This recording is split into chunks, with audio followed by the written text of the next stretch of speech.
बिस्तर पर नग्न लेटी हुई थी। सफेद बिस्तर पर लाल खून के धब्बे थे। विक्रम नाम का आदमी उसके बगल में बैठा था, सिगरेट पी रहा था और बार बार सिकुड़ी हुई आंखों से नेहा को देख रहा था। यह झांत नहीं था कि नेहा को इस हालत में देखकर या उसके आंसू देखकर उसे उस पर कोई दया आती है या नहीं, लेकिन नेहा का नंगा बदन देखकर उसकी इच्छा और प्रबल होती जा रही थी।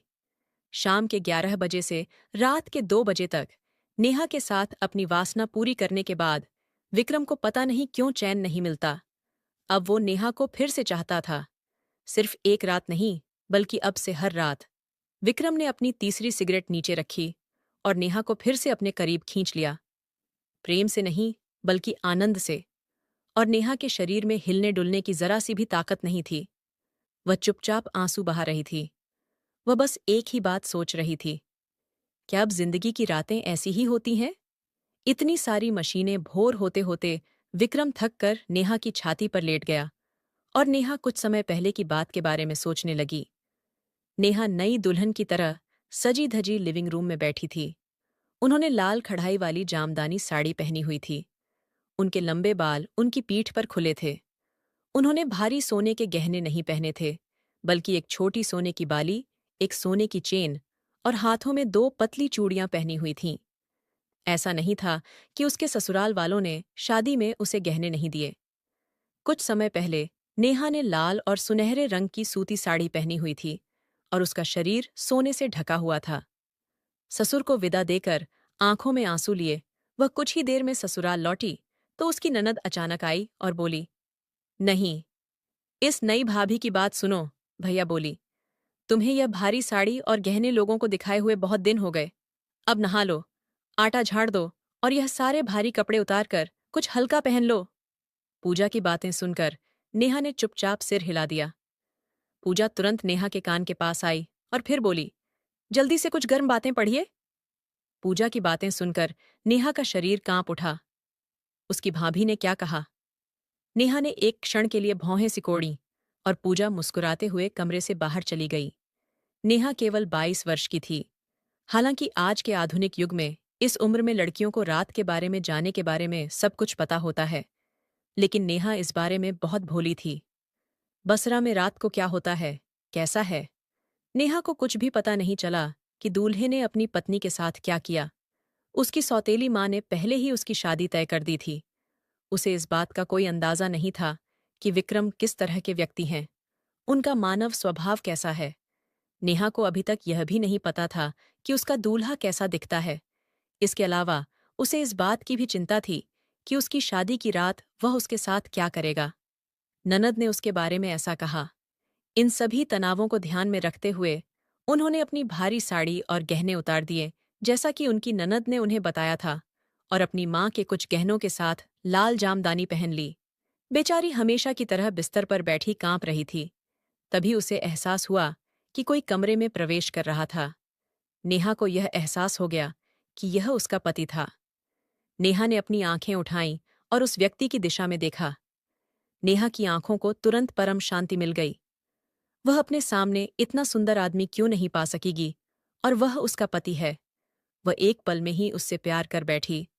पहली नजर का प्यार किसे कहते हैं?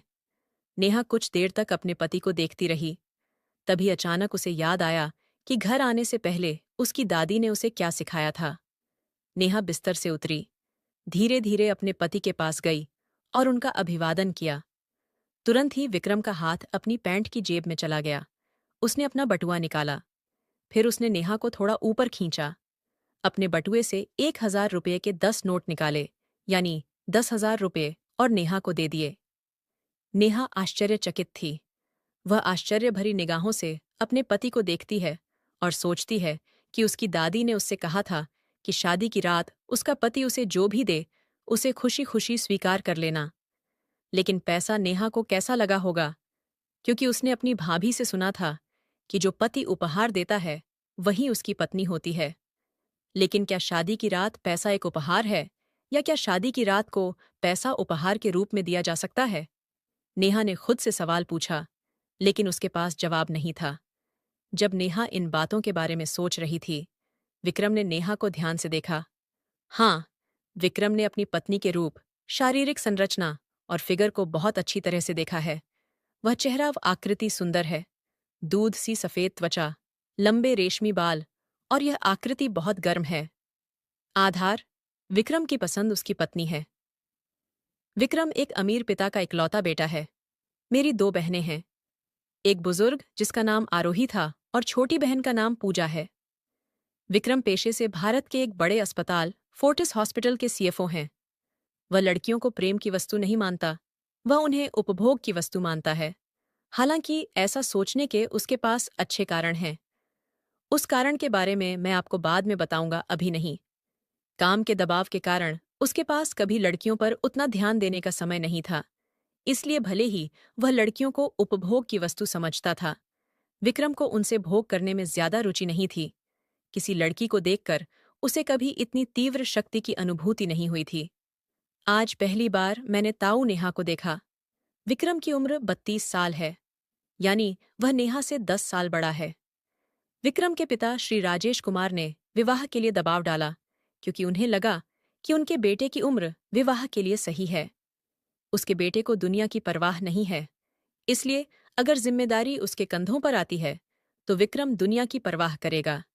इसीलिए उसने अपने बेटे के लिए अपने दोस्त की बेटी को चुना। हालांकि विक्रम ने शादी से पहले नेहा की तस्वीरें देखी थीं, लेकिन तस्वीरों में नेहा ने विक्रम को वास्तविक जीवन में शारीरिक रूप से भी प्रभावित नहीं किया। विक्रम के प्रश्न से नेहा के विचारों में व्यवधान उत्पन्न हुआ। विक्रम ने कहा, तुम्हारा नाम क्या है? जी नेहा शर्मा। उपनाम नेहा। इस समय आश्चर्य के चरम पर है। वह अपने पति का नाम भी नहीं जानती। जी श्रीमान। हम नेहा कुमार, नेहा शर्मा। नहीं, ये समझ लो। नेहा ने सहमति में सिर हिलाया, धीरे धीरे चला गया और विक्रम द्वारा दिए गए पैसे अपने बैग में रख लिए। इस बीच विक्रम ने नेहा को सिर से पैर तक बहुत ध्यान से देखा। एक बार फिर उसका निरीक्षण किया। हाँ, वो इस लड़की को चाहता था। अब भी इच्छा की ज्वाला उसे एक क्षण में भस्म कर रही है। एक क्षण में वह नेहा के पीछे खड़ा हो गया। नेहा जो भी पीछे जाती है, विक्रम के साथ एक खेल खेलता है। वो डर गई, इससे पहले कि नेहा कुछ समझ पाती। विक्रम ने बिना देर किए नेहा को अपनी बाहों में उठा लिया। उसने उसे बिस्तर पर धकेल दिया और अपना वजन उसके ऊपर डाल दिया। विक्रम नेहा के कंधे को चूम रहा है और नेहा डर से कांप रही है। उसे बहुत पसीना आ रहा है, जबकि ऐस बड़ी ही चालू है। क्या रात में ऐसा ही होता है? आज रात मेरे पति कुछ नहीं बोलेंगे। क्या आप अच्छे बुरे के बारे में सवाल भी नहीं पूछते? अब नेहा के साथ क्या होगा? नेहा डर के मारे चिल्लाई। विक्रम ने नेहा की चीख नहीं सुनी, या शायद उसने ना सुनने का नाटक किया, लेकिन तुरंत उसने नेहा के होंठों पर कब्जा कर लिया। अरे बाप रे, वह जानती है कि यह एक फ्रेंच चुंबन है। उसने इसे फिल्मों में देखा है, लेकिन वहां 2 लोग प्यार में पड़ जाते हैं और बहुत करीब आ जाते हैं। लेकिन उसके मंगेतर का ऐसा करना कोई प्रेम नहीं दर्शाता, और वह अभी भी विक्रम नाम के आदमी को 5% भी नहीं पहचान पाती है। और उससे भी बड़ी बात यह है कि वह उसके होंठों को चूम भी नहीं पाती है। उसकी सांस फूल रही थी। उसने अपने हाथ पैर फेंकने शुरू कर दिए। लेकिन विक्रम अब नेहा को चाहता था, चाहे कुछ भी हो, और फिर उसकी पत्नी भी है। विक्रम ने करीब 10 मिनट तक चुंबन के माध्यम से खुद को उत्तेजित किया। फिर उसने नेहा के होंठ जोर से काट लिए। नेहा और भी जोर से चिल्लाने और रोने लगी। नेहा के होंठों से खून बह रहा है। विक्रम ने नेहा की चीख सुनी और उसका चेहरा ढक दिया।